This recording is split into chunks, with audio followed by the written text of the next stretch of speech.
Welcome to the Behind the Art Inspiration podcast.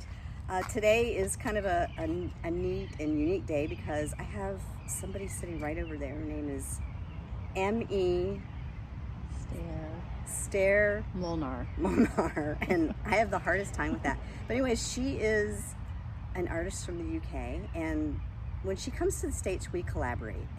We go different places in Florida, and I bring a canvas, she brings a canvas, and we trade back and forth. We happen to have done that last night. Today, we're at the Safety Harbor Museum where I have a show. But anyways, M.E. is sitting right over there, and she's going to interview me, but off camera. So if I look over there, I'm looking at her, and she's going to ask me questions. So welcome, M.E. Thank you. I'm glad to be here. Yeah. So I love seeing your show, and it's really fun to see it in a beautiful setting here in Safety Harbor.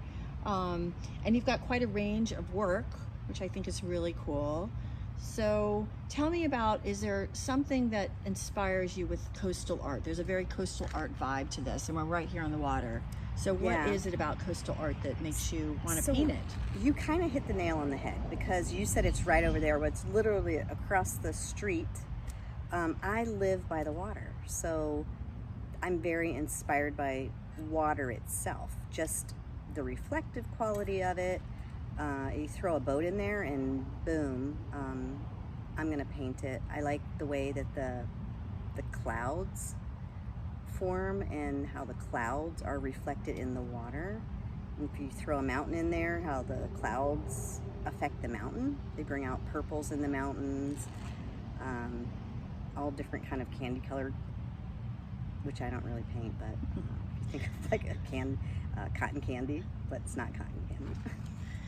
So you have a color palette that you use a lot. So you use a lot of blues. You kind of use like these warm kind of mountain color. I saw some mountains in there from Hawaii. So where did you get your color palette? Like, is there a place that started from? Yeah, that's interesting that you should ask that. The blues come from the sky and the different colors that are in the water. The browns come from living by the mountains in Colorado. So I lived in Denver, and when you're driving up along I-70, it almost looks like chocolate cake, the colors that are cut into the mountain. Yeah. And so they have made their way into a lot of my works. Right. Yeah, and I would say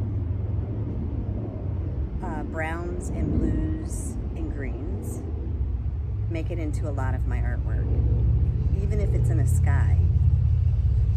And where do you see your art finding its forever home? This is a temporary home for it. Where does the forever home usually land? Like what type of homes or atmospheres, or where do you see them going? Your work? Yeah, so my coastal art pieces could be in people's homes that either live by the water or they dream of living by the water. They like to vacation by the water. I can see them in a cottage, like a cottage, a white room that the focal point of the room is a beautiful painting, because the paintings are quite large. They're stately and large, and they can hold the attention of a room. Right. Whereas the painting can be placed, and then everything around it can be put in to coordinate with the painting. So that's my vision. So I also have a series of paintings that in the future I'd love to see in like a big museum, where I'm actually doing artist talks and talking really on a deep level about the underpinnings of them and what has really inspired me to paint them. And so you've got that, and talk about, so we're seeing this in a physical space, but a lot of your art you do on site. So can you talk about how that inspires, when you're working on site, how does that shift or change the outcome of what comes along? A lot of my coastal art that is painted on site comes from traveling and then painting, something that strikes my fancy, and on big canvas, not a little one, but a big canvas. I have a backpack of paint and a travel easel, And what happens is probably what would happen, say, to Monet or an artist like that just would sit and study and paint. Because I may start a painting in the morning, and I might not be painting all day, but maybe I'm painting the next day and it's in the evening. Or so what happens is the morning, the painting has a certain light quality, and then as I paint through the evening, it's going to change. The shadows are going to change. Where the light comes from is going to change. Certainly the colors are going to change. So if you were to watch a video of me painting, which I have many of them, you can watch what's happening on the canvas as well as what you see going on in the sky. Right. And what's happening out on the land or the sea that I'm painting. Right. So what's going to happen? So after this show, are you doing any more tours, or what are you doing with your art? Yes. So it started off in May as, and I'm talking May of 2022, as my Sunflowers for Solidarity tour. And so that was exclusively sunflowers. I painted 6 sunflowers on 6 canvases to help raise money for World Central Kitchen, right? Since that time, I've had a few other shows where I've painted live, even out in Hawaii. I did the same thing in Hawaii. That's when I started looping in my coastal art, because of course if I'm in Hawaii, what am I going to paint? I'm going to paint coastal art. So I've combined my sunflower tour with my coastal art tour. In Safety Harbor here in Florida, I'll be doing the sunflowers, but also having coastal art being my focal point, so it's a solo show. But next month I'm heading up to Georgetown I'm not doing sunflowers, I'm actually painting my Georgetown series. So because I enjoy doing different things, what makes it cohesive is the live painting. The live painting is the umbrella of all the different types of art you do, from the sunflowers to the a little bit more architectural, to the coastal, to kind of a mountain meets coastal vibe. Yes. Yeah. Or even live, what we did yesterday with collaboration. Was kind of that was a little bit more architectural, getting the vibe of the place. Right. So that's the umbrella. That's a great way to put it. Yeah. And we painted umbrellas. and we painted umbrellas, and I've painted umbrellas before. Yeah. But I think that is the umbrella. I think it's that I enjoy the vibe of being outside. I enjoy the vibe of maybe interacting with who comes into the screen that we're painting, and I enjoy collaboration. And I think even if I'm painting and I'm by myself, all by myself, I'm still collaborating with nature. Right. So it's just that kind of connection. Yeah. So, and where can everybody find you if they've seen your show and they want to find out more about you? Well, I'm on all the social media platforms at CarolineCarpArtist.com, and my website is CarolineCarpArtist.com. It's all CarolineCarpArtist.com. We can't wait to see more. Well, thank you for coming and interviewing me. So fun. Yeah, so fun. And look for MENI in London, because I know we're going to do something that's really fun going to there. happen. Yeah. And it probably will be a combination of the sunflower tour, because that's going to keep going. Okay. Mixed in with probably it's going to be architecture there, if you had to guess. So much architecture. Yeah. So much. And we're going to be collaborating, and Emmy has the most amazing style. And you can find ME at, say it loudly so they can hear you. meandblue.com. MEANDBLUE.com. meandblue.com. Yeah. Awesome. Yeah. Okay, that was fun. We'll have to do this again. Yes. We will. We know we'll do will. this again. Yeah. Okay. Bye.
Video, interview, take one.